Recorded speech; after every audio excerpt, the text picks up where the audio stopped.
Discussion professor Manoj Kumar Jha. Manoj ji, हाँ please. बैठ के भी बोल सकते, खड़े होकर भी बोल सकते। सर खड़ा होना चाहूँगा पीठ के सामने। खड़े हो जाइए। शुक्रिया सभापति महोदय, आपका बहुत बहुत धन्यवाद कि आपने महामहिम के अभिभाषण के धन्यवाद प्रस्ताव पर मुझे बोलने का मौका दिया।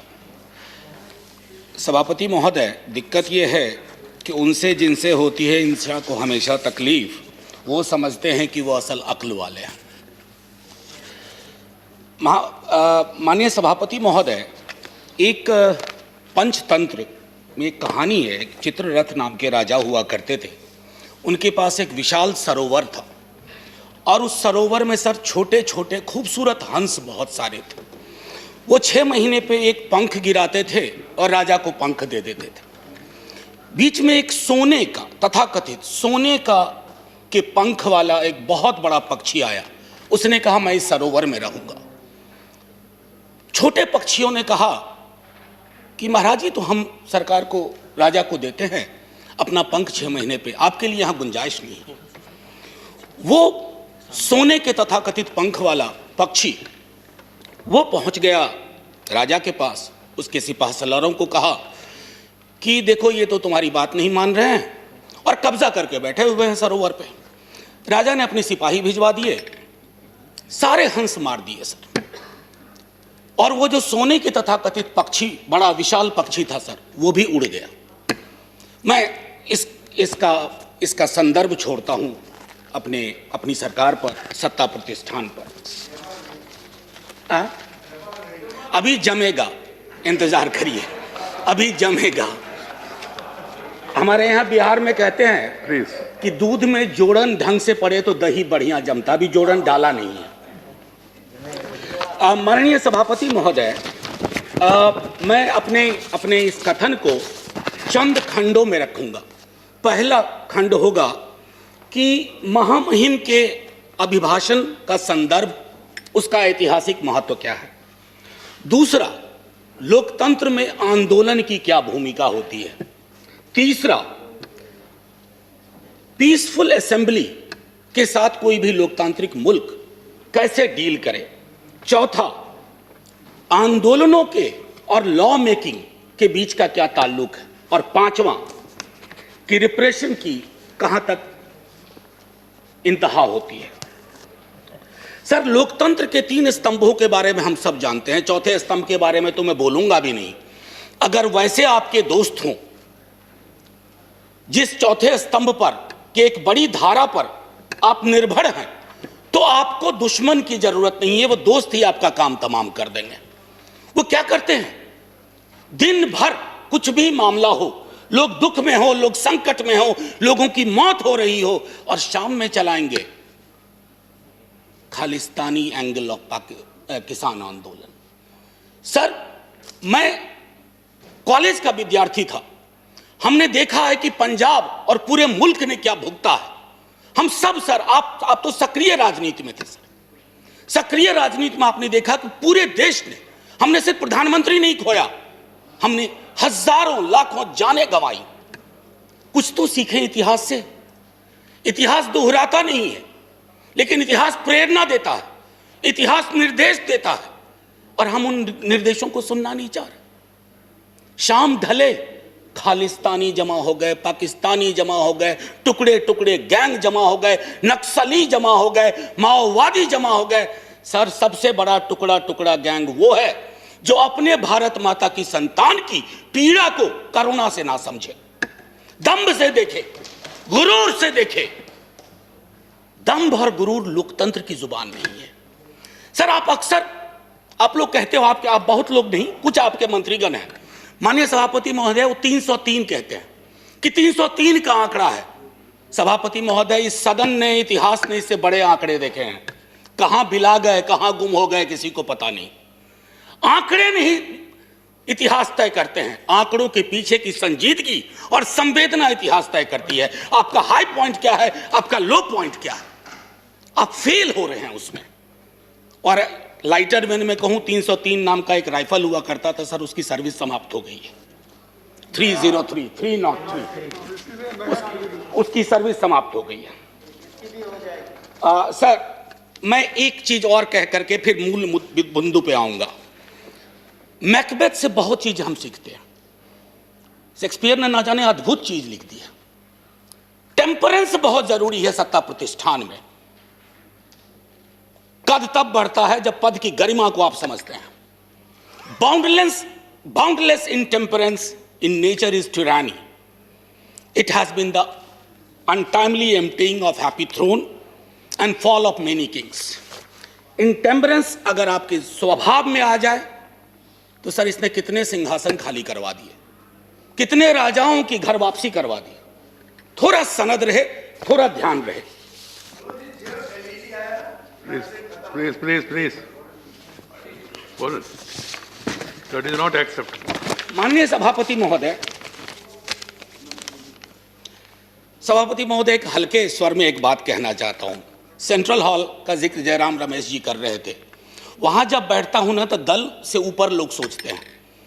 कई हमारे भाजपा के मित्रों ने पूछा कि क्या इस आंदोलन का स्वरूप क्या है, कैसे खत्म होगा।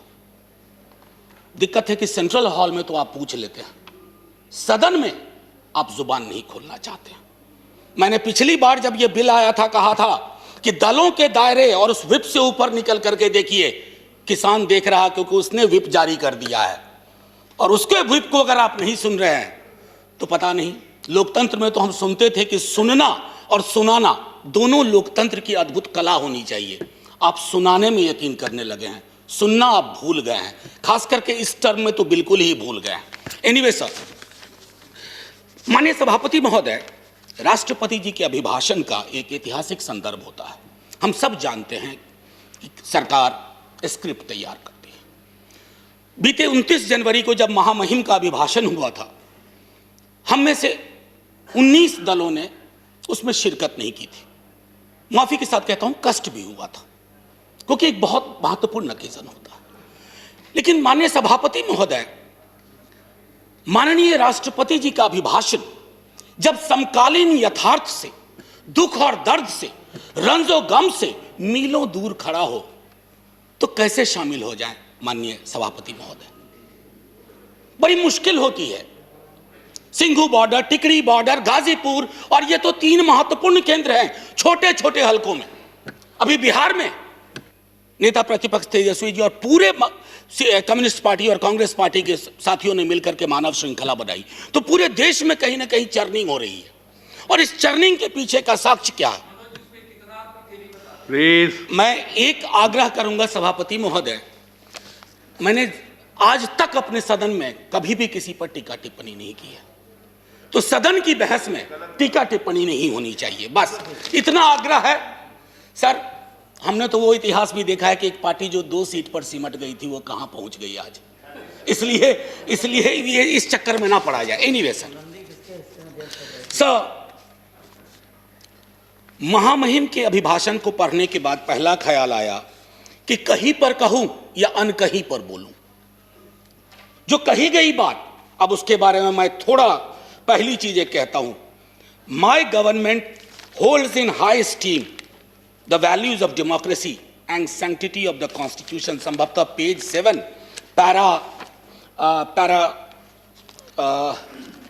पैरा 25 होना चाहिए, मेरी मेमोरी अगर सर्व करती है सही। Yes, para 25। अब इसको सर व्यापक संदर्भ में देखना होगा कि my government values of democracy and sanctity of the constitution. हमने हाल के दिनों में जो भी देखे हैं वो संविधान से इतर देखा है। और वैल्यू ऑफ डेमोक्रेसी सर सिर्फ एक रेटोरिकल वैल्यू नहीं है। माननीय सभापति महोदय, मैं आपको कोट करना चाहता था लेकिन आगे रखा था, लेकिन अभी जहन में आ गया। Recently you have said nationalism and patriotism is not simply sloganeering Bharat माता की जय, जय हिंद या Janagana Mana. No sir, the greatest act of patriotism is speak about the well being of the nation. And that does not mean that I should stand in the orchestra party of the government forever and always. You have not done it when you were in opposition. We shall not do it when we are in opposition. We'll support you. समालोचना करेंगे, लेकिन आप ये नहीं उम्मीद करेंगे कि आपके खिलाफ का हर एक शब्द, हर एक लफ्ज देशद्रोही है। मैंने पहले सदन में कहा था सर एक मशीन बनवाइए, कोरोना की वैक्सीन तैयार हुई, एक मशीन बनवाइए कि किसके अंदर देशभक्ति का पारा कितना है।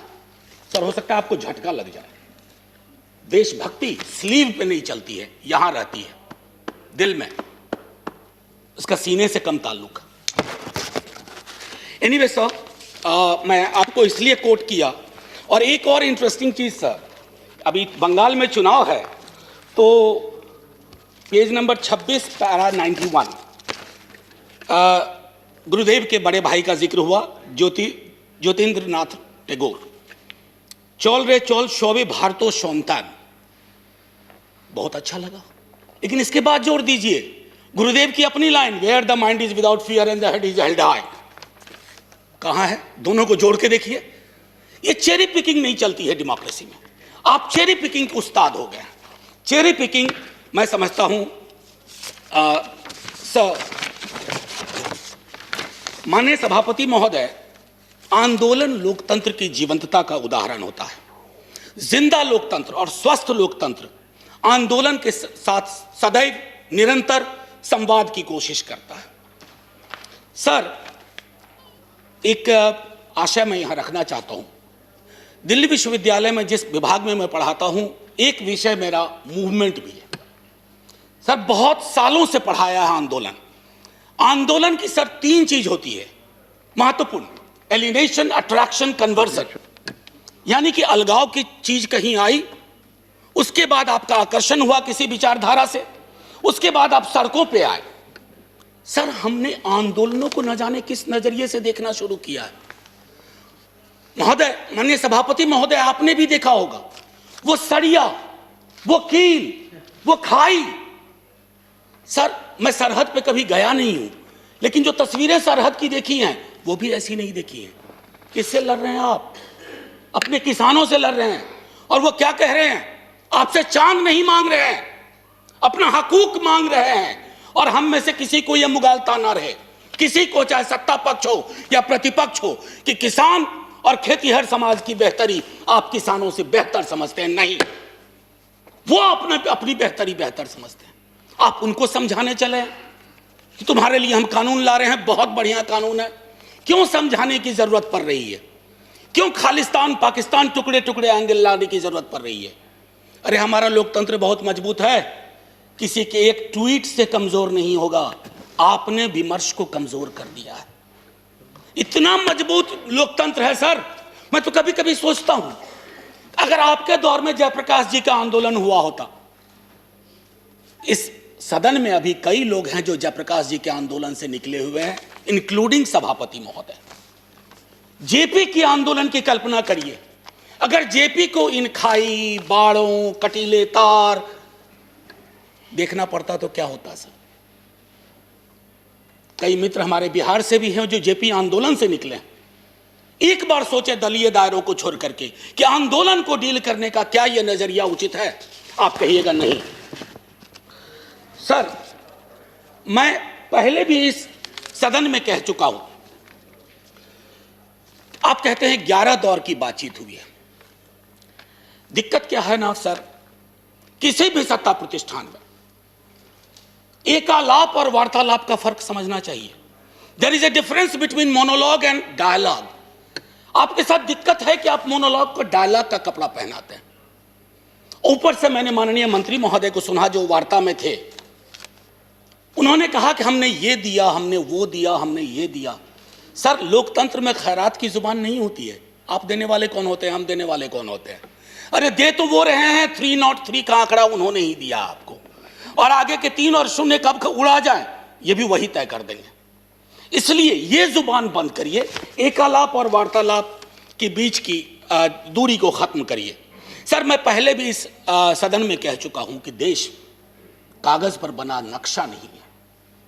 देश सिर्फ सेना, पुलिस के जवान, जनगण मन, वंदे मातरम नहीं है। देश रिश्तों से बनता है सर, और आपने रिश्तों को रिसा दिया है, रिसा दिया है। जब तक आप इस बात को नहीं समझेंगे कि मुल्क रिश्तों से बनता है, आपने कितने रिश्ते खत्म कर दिए। अरे सरकारें पुल बनाने के लिए लाई जाती हैं, चाहे नदियों पर पुल हो या रिश्तों का पुल हो। आपने तो पुल के बदले दीवारें खड़ी कर दी, वो भी कटीली। सीए का आंदोलन हुआ, नागरिकों को नागरिक के खिलाफ खड़ा कर दिया। अब तो कमाल है, मैं तो आपके समाजशास्त्र के ज्ञान से भी चकित हूं कि जिस दिल्ली पुलिस के जवान को आप किसान के खिलाफ खड़ा कर रहे हैं, कभी दिल्ली पुलिस का सोशल प्रोफाइल देख लीजिए। इन इलाकों से जिन इलाकों में यह आंदोलन ज्यादा प्रबल है, वहां का एक बच्चा सरहद पे रहता है, एक बच्चा पुलिस में रहता है और एक बच्चा खेत में रहता है। आप इन बच्चों को वो जायदाद के लिए नहीं लड़ रहे, आपने उन्हें भिड़ा दिया। कहीं तो सोचिए, विराम दीजिए। इसलिए मैं कहता हूं, अवतार सिंह पाश की एक कविता कहूंगा, यदि देश की सुरक्षा यही होती है कि बिना जमीर जिंदा होने जमीर होना जिंदगी के लिए शर्त बन जाए। कितना वक्त है सर? नहीं, आपका 18 मिनट अराटेड टाइम है जी, आपने ऑलरेडी 17 मिनट्स दिया। ओ सर सॉरी, 2 मिनट दे दीजिए बस। 2 मिनट दीजिए। जी सर, आंख की पुतली में हाँक के सिवा कोई शब्द ना हो। आपको सिर्फ हाँ चाहिए आंख की पुतली में, चाहे वो कितनों भी अश्लील हो। पाश कहते हैं, मैं नहीं कह रहा। और मन बदकार पलों के समक्ष हमेशा झुका रहे, तो हमें देश की सुरक्षा से खतरा है, देश को अपनी सुरक्षा से खतरा नहीं है। ये फर्क आपको समझना होगा। माननीय सभापति महोदय, इस 2 मिनट का प्रयोग मैं, आपने किसान को लेकर के जितनी बातें कही उस पर, उन बिलों के बारे में पहले मैं बोल चुका हूं पिछले सत्र में। मैं सिर्फ इतना कहना चाहूंगा कि बिहार में एमएसपी 2006 में खत्म की गई। बिहार के किसान की आय के बारे में आपको मैं आंकड़ा दूं उचित नहीं होगा, आपके पास आंकड़ों का भंडार है, आप तो आंकड़े तैयार कर लेते हैं, बल्कि कभी कभी पका भी लेते हैं प्रेशर कुकर में। मैं सिर्फ इतना कहूंगा कि आप बिहार के मॉडल को, हम तो सोच रहे थे कि बिहार को, आप ही की सरकार को दोष नहीं दे रहा हूं, बीती कई सरकारों ने बिहार को लेबर सप्लाई का स्टेट बना के रख दिया है। हमारा काम है मजदूर भेजना पूरे देश में, और हमने कोरोना के काल में वो सब देखा। हम तो सोच रहे थे कि हमारे बिहार का किसान, हालांकि किसान नहीं रहा, वो खेतीहर मजदूर हो गया। हम सोच रहे थे कि उन्हें भी पंजाब हरियाणा की तरह। सर आपने क्या किया? वो मॉडल आप चाह रहे हैं पंजाब हरियाणा में बिहार की तरह हालात हो जाए। कभी कभी मुझे इस बात का अंदेशा होता है कि संसद का भी वर्ग चरित्र बदल गया है। अभी संसद में किसान और किसानी समाज से आने वाले लोग अगर होते, आप इतनी आसानी से बुलडोज नहीं कर पाते। मेरे स्वयं के नेता, कई मसले ऐसे आए, लालू प्रसाद जी, उन्होंने यह तय किया, और आपके भी लोग थे, आप उनको भूल चुके हैं, जिन लोगों ने खड़ा होकर के कहा कि यह हम नहीं होने देंगे। सर अभी भी आपकी रीढ़ किसान और किसानी ही है। ये जो 303 का आंकड़ा आ रहा है ना सर, किसी के कोल्ड स्टोरेज से नहीं आ रहा है, किसी के गोडाउन से नहीं आ रहा है। 303 के आंकड़े को एक बार सर, और मैं इससे पहले कि जय हिंद कहूं, मैं माननीय सभापति महोदय अभी भी हाथ जोड़ के सरकार से आग्रह करूंगा। इतिहास में ऐसे क्षण आते हैं जब आप दुविधा में होते हैं। प्लीज आपके माध्यम से रिक्वेस्ट कर रहा हूं, हाथ जोड़ करके आप दर्द समझिए किसानों का। सर पूस की सर्द रातों में, माघ की सर्द रातों में सड़क पर रहना आसान नहीं होता। पानी बंद कर दिया गया, शौचालय बंद कर दिए गए। सर इस तरह के पोजीशन, इस तरह का अग्रेसिव पोस्चर हमने तो अपने कुछ पड़ोसी मुल्कों के लिए भी नहीं सुना, जो अंदर तक आ गए। सर लाल आंखें वहां होनी चाहिए, कहां हम आंखें लाल कर रहे हैं। ये किसान आपके हैं, ये किसान मेरे हैं। अगर एक दिन इन्होंने हड़ताल कर दी, एक दिन तय कर लिया कुछ नहीं, सर संसद बंद हो जाएगी, सरकारें बंद हो जाएंगी, क्या होगा पता नहीं। इससे पहले कि मैं कहूं जय जवान, जय किसान और जय हिंद, माननीय सभापति महोदय, मैं बस सर 1 मिनट का और वह दीजिए, 30-30 सेकंड। मैंने कभी ऐसा किया नहीं, लेकिन आज इतनी सारी चीजें थी। कई लोग इसमें हेरोल्ड लास्की को प्रयोग करते हैं, कहते हैं, कोट करते हैं। उन्होंने कहा था कि लिबर्टी के मसले पर you need to find the government accountable time and again, that's the test of the democracy, but we have failed. किसानों को ही हमने फेल नहीं किया है। और आखिरी सर, इजाजत हो तो तरन्नुम में, नहीं तो यूं ही। मैं भी खाइफ नहीं तख्ता-ए-दार से, मैं भी मंसूर हूं कह दो अगियार से, क्यों डराते हो जिंदा की दीवार से। जेल, जिंदा जेल। जुल्म की बात को, जहल की रात को मैं नहीं मानता, मैं नहीं जानता। Thank you sir. जय जवान जय किसान।